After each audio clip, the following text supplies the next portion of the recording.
समझ गए। खेती पर जलवायु का असर भारी, कैसे बनेगी खेती, अब करना है या समझदारी। खेती पर जलवायु का असर भारी यानी एक्सट्रीम वेदर कंडीशन, चरम मौसमी घटनाएं, बाढ़, सूखा दोनों घटित हो रहा है एक साथ। असमय हेल स्टॉर्म यानी ओलावृष्टि, फसलों का खराब होना। तो खेती पर जलवायु का असर भारी, कैसे बनेगी खेती, अब यह करना होगा समझदारी। हिंदू के लेख ने यानी agri and commodity summit 2025, Hindu के लेख ने जो राह दिखलाई, उससे जुड़े प्रश्नों की झलक मैंने इस कविता में बतलाई, उससे जुड़े प्रश्नों की झलक मैंने इस कविता में बतलाई। पहला विषय जो यहां डिस्कस हुआ यानी टॉपिक में, और जिस पर यूपीएससी ने प्रश्न भी पूछा है, ई टेक्नोलॉजी और किसान। नोट करते चलेगा, पहला मुद्दा ई टेक्नोलॉजी और किसान, यानी ई टेक्नोलॉजी किसानों की कैसे मदद कर रही है। डिजिटल युग में खेती हुई स्मार्ट, डिजिटल युग में खेती हुई स्मार्ट, ई नैम ने खोले बाजार के पाट, ई नैम ने खोले बाजार के पाट। ड्रोन से खेतों की हो रही माप, ड्रोन से खेतों की हो रही माप, डेटा एनालिटिक्स से फसल उत्पादन में बढ़ गई है भाप, बढ़ गई है भाप, यानी अब स्वाभाविक रूप से बेहतर बढ़ रहा है। आर्टिकल क्या कहता है कि ई टेक्नोलॉजी, आर्टिकल क्या कहता है ई टेक्नोलॉजी के बारे में। नाबार्ड का डेटा ड्रिवन समाधान, यानी ये वाला पार्ट जो आपने पढ़ा, यानी देख सकते हैं नाबार्ड का डेटा ड्रिवन, नाबार्ड का डेटा ड्रिवन समाधान, किसानों को मिल रहा केवाईसी और वित्तीय ज्ञान। ई टेक्नोलॉजी से कृषि उत्पादन और विपणन में हुई प्रगति। यूपीएससी पूछेगा प्रश्न, कैसे मदद करे ई टेक्नोलॉजी, किसान को दे क्या नई बायोलॉजी। कैसे मदद करे ई टेक्नोलॉजी, किसान को दे क्या नई बायोलॉजी। तो पहला मुद्दा हो गया टेक्नोलॉजी। दूसरा होता है फसल विविधीकरण की चुनौती। किसान एक ही फसल क्यों उगाए, बाजार और जोखिम क्यों ना हटाए। किसान एक ही फसल क्यों उगाए, बाजार और जोखिम क्यों न हटाए। सरकार लाए तकनीक नई और जलवायु सहनशील बीज और पद्धति सही। आर्टिकल क्या कहता है इस फसल विविधीकरण के बारे में, जान लो तुम।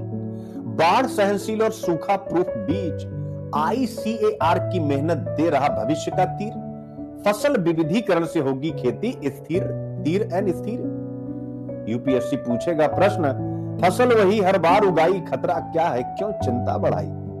तो क्रॉप डाइवर्सिफिकेशन और क्या उसके साथ चिंता है, ऐसा यूपीएससी आपसे प्रश्न पूछता है। अब दूसरा विषय आता है, यानी तीसरा विषय जो डिस्कस हुआ, विज्ञान और कृषि का संगम, यानी हम एग्रीकल्चर में साइंस को कैसे ला रहे हैं। ड्रोन उड़ते मृदा की जांच करते, ड्रोन उड़ते मृदा की जांच करते, स्मार्ट सिंचाई और बायोटेक्नोलॉजी बढ़ते।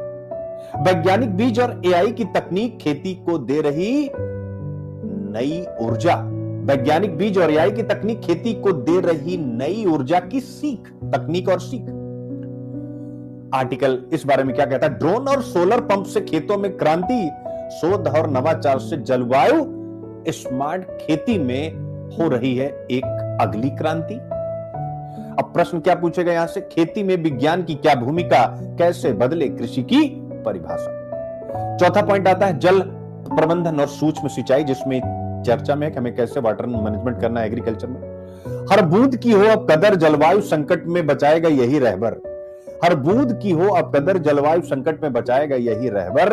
ड्रिप और स्प्रिंकलर तकनीक खेती की होगी अब यह नई नीत, खेती की होगी अब यह नई नीत, यानी तकनीक और नीत। आर्टिकल क्या कहता है, माइक्रो इरिगेशन और वर्षा जल संचयन पर जोर, सौर पंप से भूजल पर निर्भरता का अब कम हो रहा है शोर, यानी अब सौर पंप से भूजल पर निर्भरता में कमी आ रही है, उसको कैसे हम आगे बढ़ाएं। प्रश्न आपसे पूछेगी यूपीएससी, सूक्ष्म सिंचाई का क्या है काम, कैसे बचाएगी यह जल और किसानों की जान। पांचवा पॉइंट जो चर्चा किया गया, फसल बीमा और कृषि सुरक्षा के ऊपर। किसान के सिर से चिंता हटानी होगी, प्राकृतिक आपदाओं से सुरक्षा दिलानी होगी। प्रधानमंत्री फसल बीमा योजना का सहारा, किसान को मिलेगा आत्मविश्वास दोबारा। आर्टिकल में यही बात कहा गया, प्रधानमंत्री फसल बीमा योजना ने दिया किसानों को वित्तीय सुरक्षा, फसल बीमा और जलवायु अनुकूल नीतियों के द्वारा की है उनकी रक्षा। अब इस पर क्या प्रश्न आपसे पूछता है, प्राकृतिक संकट का डर क्यों बढ़ा, फसल बीमा का सहारा क्यों ऊपर चढ़ा।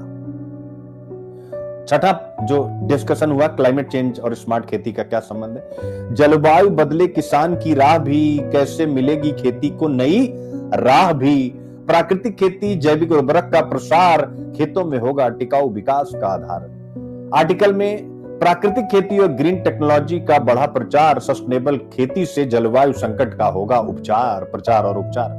प्रश्न क्या बनेगा, जलवायु बदलती खेती पर असर कैसे होगा इस संकट, कैसे किसान करेगा इस संकट को बेअसर, असर और बेअसर। अब आता है नाबार्ड की डेटा ड्रिवन रणनीति। किसान के लिए नाबार्ड लाया समाधान, डेटा एनालिसिस से खोला नया ज्ञान, फसल और वित्तीय योजनाओं का सही मेल, खेती होगी अब सफल खेल। ठीक है, यानी नाबार्ड का डेटा वेयर हाउस, उसने जो भी किसानी का डेटा रखा हुआ है, सिंपल सी बात। प्रश्न क्या बनेगा, कैसे मदद करेगा नाबार्ड, नया डेटा से क्या मिलेगा सशक्त सहारा। ठीक है, तो अब आते हैं अंत में, सरकार की नीति नाबार्ड का साथ, किसान को मिलेगा खेती